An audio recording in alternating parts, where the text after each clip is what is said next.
ॐ सहना भवतु सहनौ भुनक्तु सह वीर्यं करवावहै तेजस्विनावधीतमस्तु मा विद्विषावहै। ॐ शान्ति शान्ति शान्तिः। हरिः ओम। কঠোপনিষদে 10 নম্বর মন্ত্র পর্যন্ত আমাদের আলোচিত হয়েছে। সেই 10 নম্বর মন্ত্রে আমরা পেয়েছি যে নচিকেতা সে ভগবান বা যমরাজ, যিনি দেবতা, তো যম দেবতা, তিনি নচিকেতাকে 3টে বর চাইতে বলেছিলেন। তার মধ্যে প্রথম বরটা নচিকেতা চেয়ে নিয়েছিল। তো সেইখানে আমরা পেয়েছি যে নচিকেতা এত অল্প বয়সেও যে বুদ্ধিমত্তার পরিচয় দিয়েছে এবং যেভাবে বুদ্ধি করে যমরাজের কাছে সেই বর চেয়ে নিয়েছে, তো একরকম আশ্চর্য করা বিষয় যে এত অল্প বয়সে সেই কিভাবে এইরকম কথা সে বলতে পারল। তো সেই আলোচনায় আমরা বলেছিলাম যে যদি খুব শুদ্ধ চিন্তা ভাবনা থাকে, মন যদি শুদ্ধ পবিত্র থাকে, উচ্চ চিন্তা মনে থাকে, তাহলে এই রকম ধরনের কথা বা চিন্তা ভাবনা মানুষের মধ্যে আসে। তো নচিকেতা, এখান থেকে বোঝা যায় যে নচিকেতা কতটা শুদ্ধ পবিত্র ছিল এবং তার মন কতটা উচ্চ স্তরে ছিল বা উচ্চ চিন্তা ভাবনা সে করতে পারত। তাই প্রথম বর হিসাবে সে এমন কিছু চেয়ে নিয়েছিল যেটা সাধারণত খুব পণ্ডিত মানুষ না হলে এইরকমভাবে চাইতে পারে না। তো সেটা আমরা জেনেছিলাম।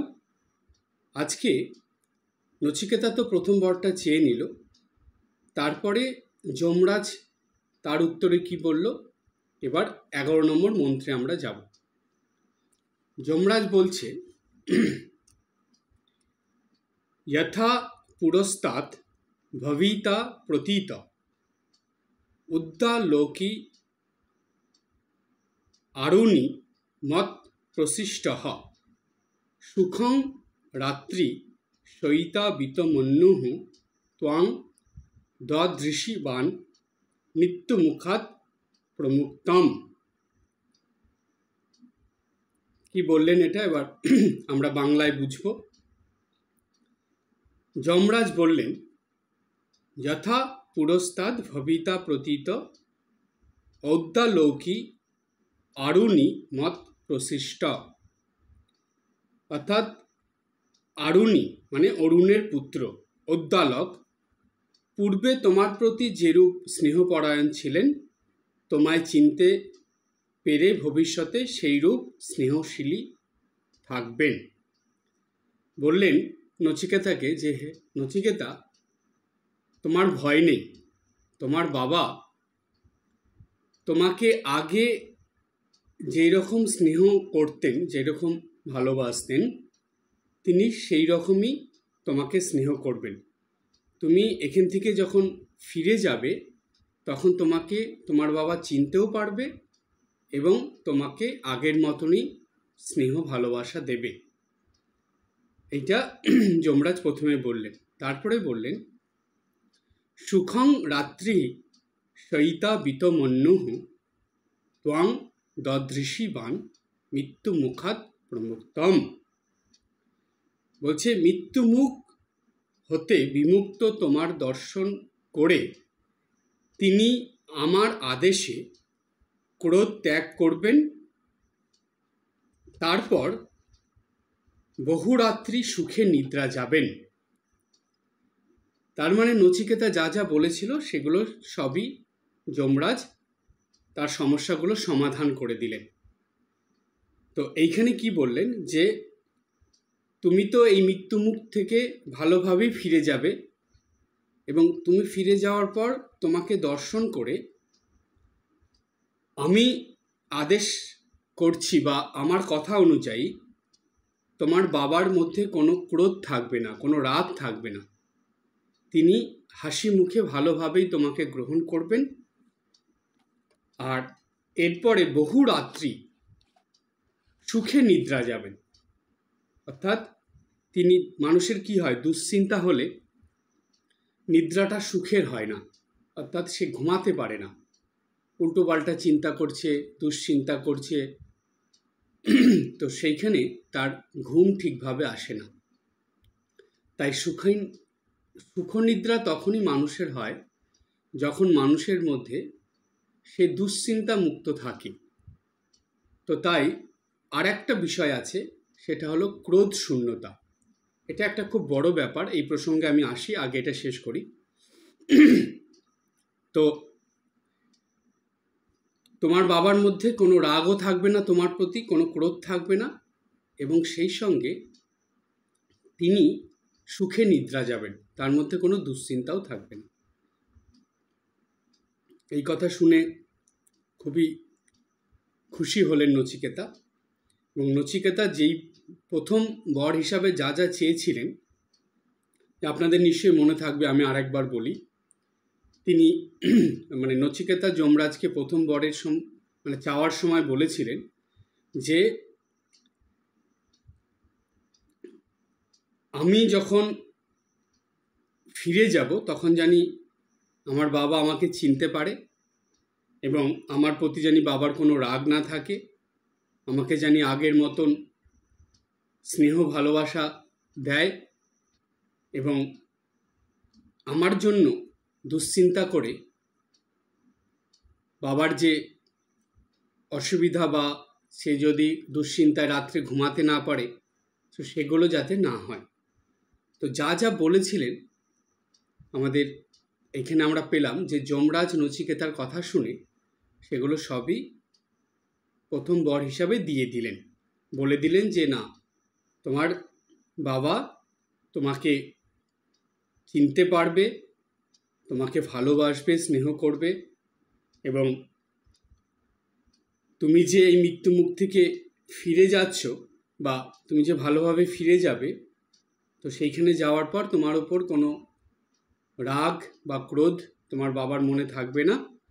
তিনি তোমাকে নিজের কাছে টেনে নেবেন, এবং তোমাকে নিয়ে তার দুশ্চিন্তাও থাকবে না, সে সুখে নিদ্রা যাবেন, মানে সুখে ঘুমাতে পারবেন। তো এই ছিল 11 নম্বর শ্লোকে বা 11 নম্বর মন্ত্রে নচিকেতারকে বলা যমরাজের কথা, যেটা প্রথম বর হিসাবে নচিকেতা যা চেয়েছিলেন সেটা যমরাজ দিয়ে দিলেন। এইখানে দুটো কথা আমরা পাই। একটা হলো যে আমার আদেশে ক্রোধ ত্যাগ করবেন এবং রাত্রে বহু রাত্রি সুখে নিদ্রা যাবেন। আমরা জানি যে মানুষের ঘুম হয় না, ভালো করে ঘুম আসে না, সেগুলোর কারণ হলো দুশ্চিন্তা। এটা বেশিরভাগ মানুষেরই ধারণা। এছাড়া আরও কিছু কারণে রাত্রেবেলা ঘুমের ব্যাঘাত ঘটে, যেমন রাত্রেবেলা যদি খাওয়া দাওয়া ঠিকভাবে না হয়, উল্টোপাল্টা খাওয়া হয়, তখনও রাত্রেবেলা ঘুমের ব্যাঘাত ঘটে। আরও কিছু কারণ আছে যেটা আমরা মনোবিদ্যায় পাই, যে দেখা গেছে এটা যে সকল মানুষের মনে অসৎ চিন্তা বেশি থাকে, আসরিক চিন্তাভাবনা বেশি থাকে, যে সকল মানুষের মধ্যে ক্রোধ বেশি থাকে, যে সকল মানুষের মধ্যে অপরের প্রতি হিংসা বিদ্বেষ বেশি থাকে, তারাও শান্তিমতন বা সুখনিদ্রা যেটাকে বলে সেটা তাদের জীবনে হয়ে ওঠে না। এটা সম্ভব নয়। কারণ এখানে কিন্তু বারবার আমি বলছি, নিদ্রার কথা বলছি না, সুখনিদ্রা। সুখনিদ্রা মানে কি? সুখনিদ্রা হলো যে ঘুম ভাঙার পরেই আপনার মনে একটা আনন্দের ভাব থাকবে, আপনার মধ্যে একটা আনন্দের রেশ থাকবে, আপনি ঘুম থেকে উঠে এতটা ফ্রেশ মনে হবে যে আপনি একদম মানে আপনার মন আনন্দে ভরে থাকবে। আর সুখনিদ্রার মধ্যেই দেব স্বপ্ন আসে। যতক্ষণ সুখনিদ্রা না আসে ততক্ষণ দেব স্বপ্ন হয় না। তাই গুরুদেবের স্বপ্ন, ঠাকুরমা, স্বামীজি, দেবদেবীদের স্বপ্ন দেখতে গেলে মন থেকে হিংসা, বিদ্বেষ, ক্রোধ, লোভ, লালসা এই আসরিক ভাবগুলো সরাতে হবে। যার মন যত বেশি শুদ্ধ পবিত্র হয় তার তত সুখনিদ্রা হয় এবং তাদেরই দেব স্বপ্ন আসে। তো যে ভালো করে একটু খেয়াল করে দেখা যায় যে হঠাৎ হঠাৎ দেখা যায় যে এরকম অনেক ভক্তরাই তারা হয়তো রাত্রেবেলা বেশ গুরুদেবের স্বপ্ন দেখে ফেললো, কিংবা ঠাকুরের স্বপ্ন, কেউ মার স্বপ্ন দেখে, কেউ অনেক দেবদেবীদের স্বপ্ন দেখে ফেলে। কিন্তু এটা মাঝে সাঝে হয়, খুব কম। কেন জানেন? যেদিনই আপনার এই স্বপ্নটা হয়েছে আপনি একটু ভালো করে চিন্তা করে দেখবেন। সেদিন যদি সকাল থেকে আপনি সারাদিনের রুটিনটা ভাবেন, দেখবেন সেদিন খুব শুদ্ধতা, পবিত্রতার সঙ্গে আপনার দিন কেটেছে। মনের মধ্যে চিন্তাভাবনাগুলো ভালো ছিল, খুব হাসি খুশি আনন্দে ছিলেন, আপনার সব কিছু ভালোভাবে হয়েছে, সকাল থেকে সারাটা দিন ভালো কেটেছে। সেদিন খুব আনন্দ মনে নিয়ে আপনি শুয়েছেন, ঘুমিয়েছেন, কিছুক্ষণের পরেই বা মাঝরাতের পরে আপনি সুন্দর একটা দেব স্বপ্ন দেখেছেন। যেই ঘুম ভেঙেছে, ঘুম থেকে উঠেছেন, মনটা আনন্দে ভরে গেছে। এগুলো মনের স্তরের উপর, চিন্তাভাবনার উপর নির্ভর করে। তাই আমাদের মনোবিদ্যায় বলে যে মনের ভাব বা মনের চিন্তাভাবনা যত উচ্চ স্তরের হয়, যত পজিটিভ চিন্তাভাবনা হয়, মনের ভাব যত শুদ্ধ পবিত্র হয়, তত সুখনিদ্রা হয় এবং তত দেব স্বপ্ন আসে। তাই এইখানে এই যে সুখনিদ্রার কথা আমরা পেলাম, সেই প্রসঙ্গে এটাই বলি যে সুখনিদ্রা মানে একদম দুশ্চিন্তা মুক্ত তো হবেই, তার সঙ্গে অন্য কোনো রকম বাধা সেইখানে আসবে না। তাই সুখনিদ্রা হতে গেলে বা সুখনিদ্রা জীবনে পেতে হলে শুধু দুশ্চিন্তা মুক্ত হলেই হবে না, তার সঙ্গে সমস্ত রকম অসৎ চিন্তা, খারাপ চিন্তা, আসরিক চিন্তা ভাবনা সেগুলোকেও মন থেকে সরানোর চেষ্টা বা অভ্যাস করতে হবে। এমনি এমনি সরবে না, এটা অভ্যাসের দ্বারাই সরবে। এটা যদি আপনি জোর করে সরাতে চান হবে না। এটাকে কি করতে হবে? এর সহজ উপায় হলো ক্রমাগত উচ্চ চিন্তা, ভালো চিন্তা, শুভ চিন্তা করতে হবে আপনাকে। ক্রমাগত পজিটিভ চিন্তা করতে হবে। পরনিন্দা, পরচর্চা একদম বন্ধ করে দিতে হবে। পরের দোষ দেখা ছেড়ে দিতে হবে। এইসব করতে পারলে, মায়ের কথা অনুযায়ী যদি আমরা চলতে পারি, তাহলে দেখা যাবে আমাদের জীবনে এমনি সুখনিদ্রা এসে যাবে এবং দেব স্বপ্ন আসবে। তাই এইখানে আমরা এটা পেলাম যে সুখনিদ্রার কথা। তো এইখানে নচিকেতার উপরে খুব খুশি ছিলেন যমরাজ। তাই তিনি নচিকেতাকে প্রথম বর হিসাবে নচিকেতা যা যা চেয়েছিলেন সব দিয়ে দিলেন। এবার আমরা দেখব যে এরপরে নচিকেতা যমরাজকে কি বলছেন। যমরাজের কথা শুনে নচিকেতা তখন যমরাজকে বললেন, স্বর্গে লোকে ন ভয়ং কিঞ্চ নাস্তি, ন তত্র তম ন জরায়া বিভেতি, উভে তিত্বা অশনায়া পিপাসে শোকাতিগো মোদতে স্বর্গলোকে। 12 নম্বর মন্ত্রে আমরা পেলাম যে নচিকেতা খুব সুন্দর কথা বললেন যমরাজকে। নচিকেতা বললেন, স্বর্গে লোকে ন ভয়ং কিঞ্চ নাস্তি, অর্থাৎ স্বর্গলোকে কোনো ভয় নাই। ন তত্র তম ন জরায়া বিভেতি, আপনি সেখানে নাই, সুতরাং সেখানে কেন বার্ধক্যগ্রস্ত হইয়া বা বার্ধক্যগ্রস্ত হয়ে শঙ্কিত মনা হয় না কেহ।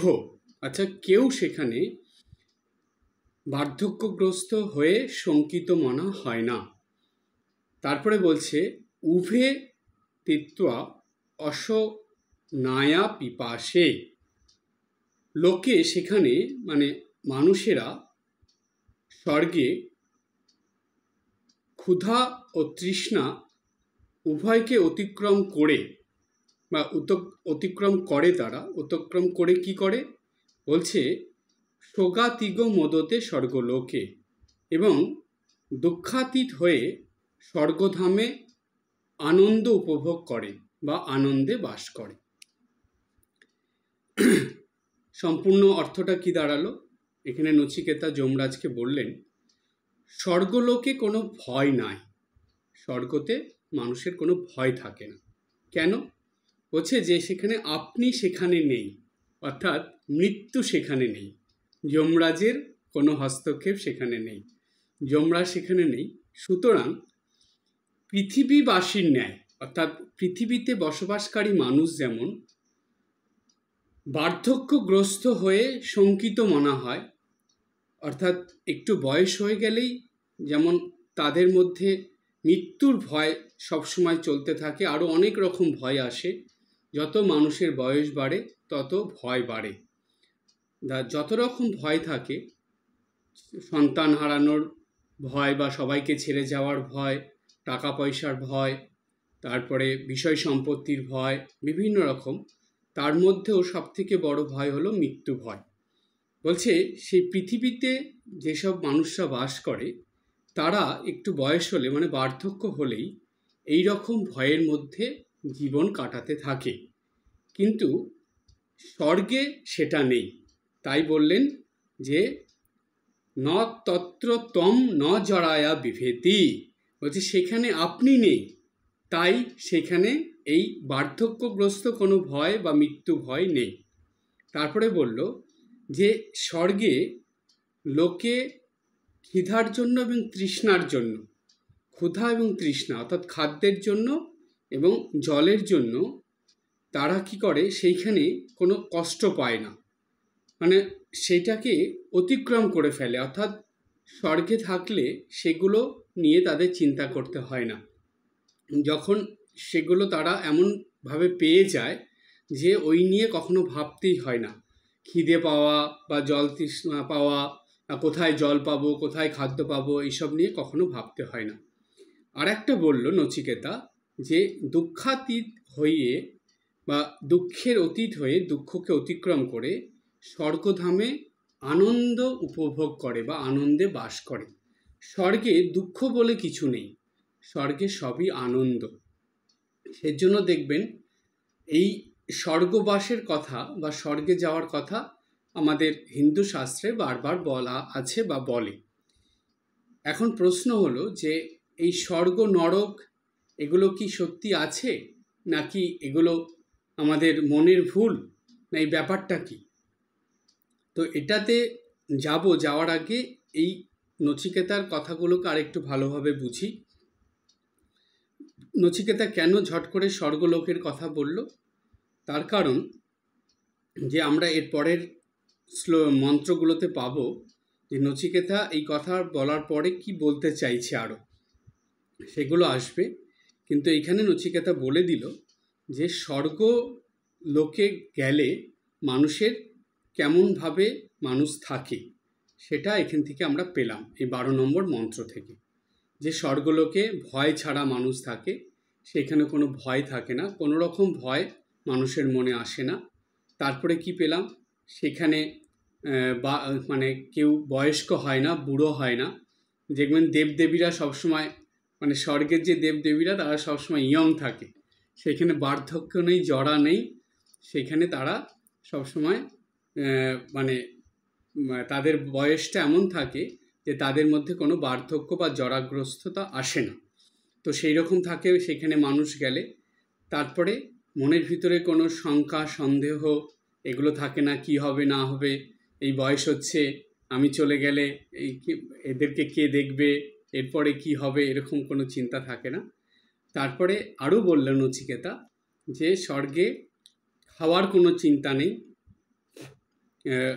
ক্ষুধা তৃষ্ণা মানে জল খাওয়া বা জলের যে পিপাসার্থ হওয়ার এগুলো কোনো ভয় নেই বা এগুলো হয় না। তারপরে খাদ্য খাবারের কোনো চিন্তা করতে হয় না।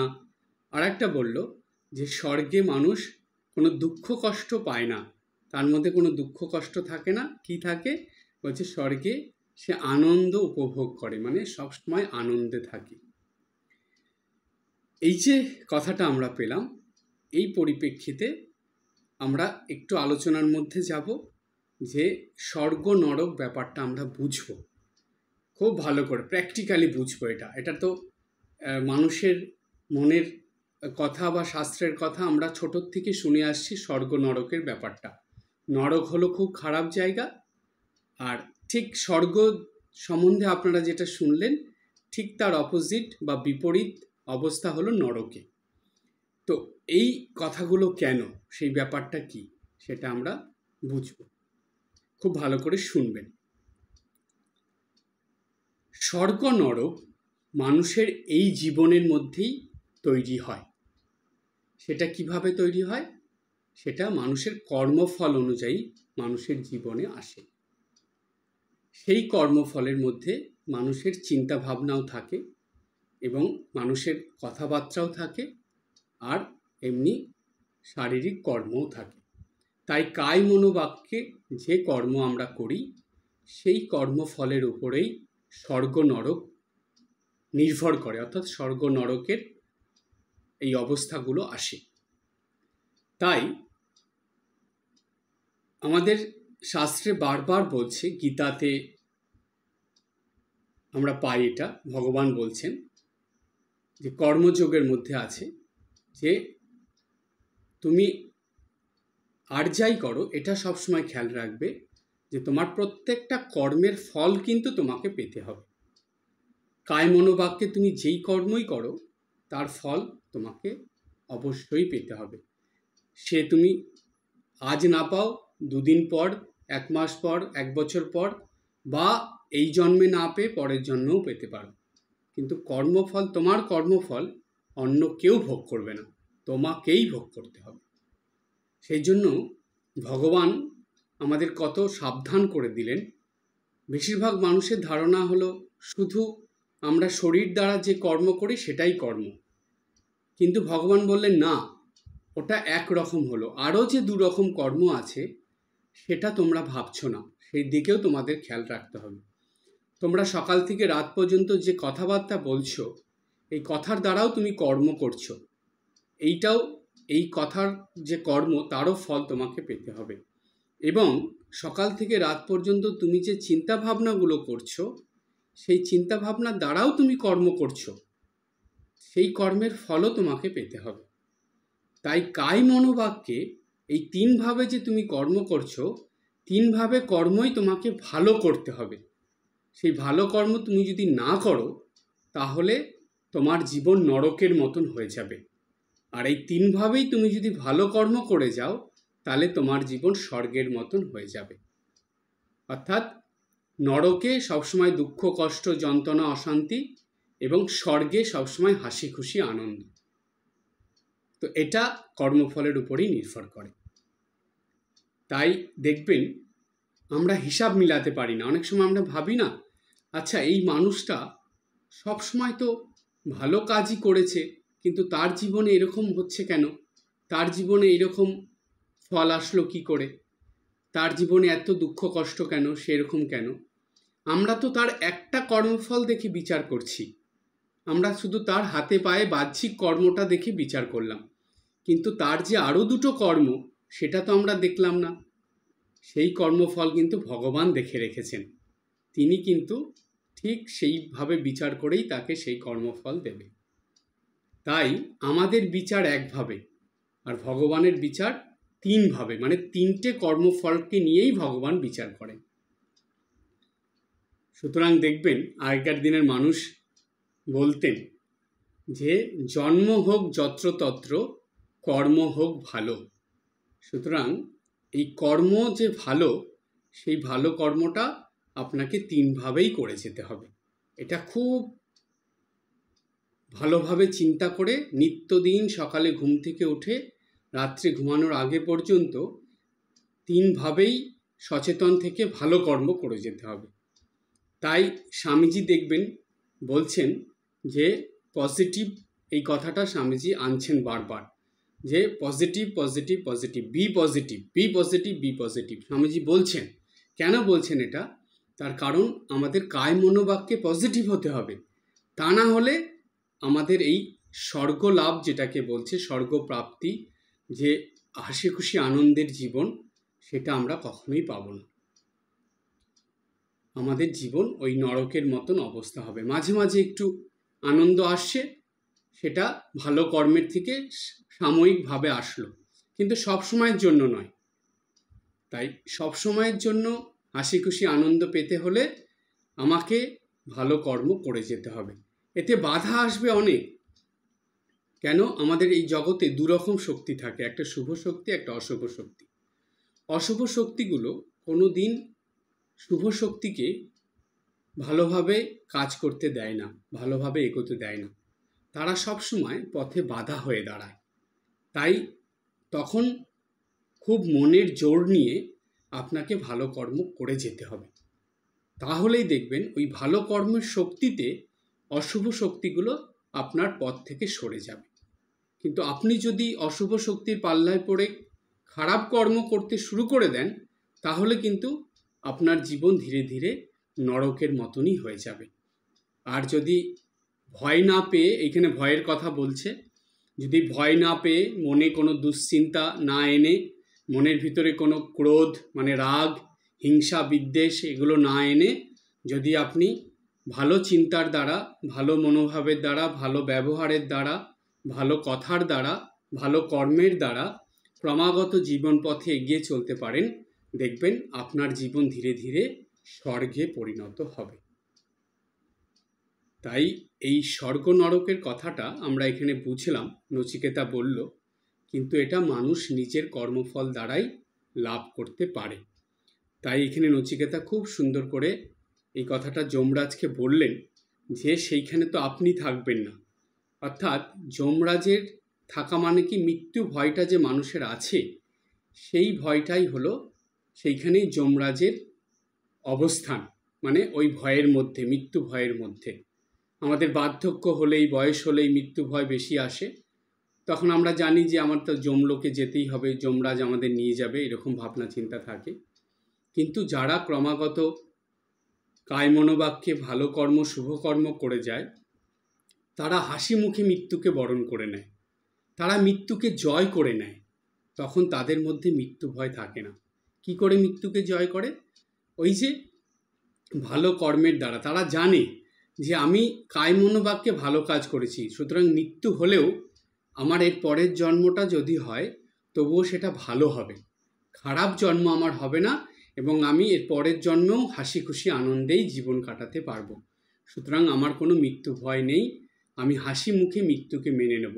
তখন সে জানবে যে মৃত্যুটা হলো এই দেহটাকে ছেড়ে আর একটা নতুন দেহে যাওয়া। সেইখানে কোনো তার মানে ভয়ের কিছু নেই, কেননা সে তো কিছু সঙ্গে নিয়ে আসেনি, আর সঙ্গে করে কিছু নিয়েও যাবে না। প্রত্যেকটা মানুষ একটা সুতোও সঙ্গে নিয়ে আসে না, খালি হাতে আসে, খালি হাতে চলে যায়। সুতরাং তার ভয় কিসের? কিসের?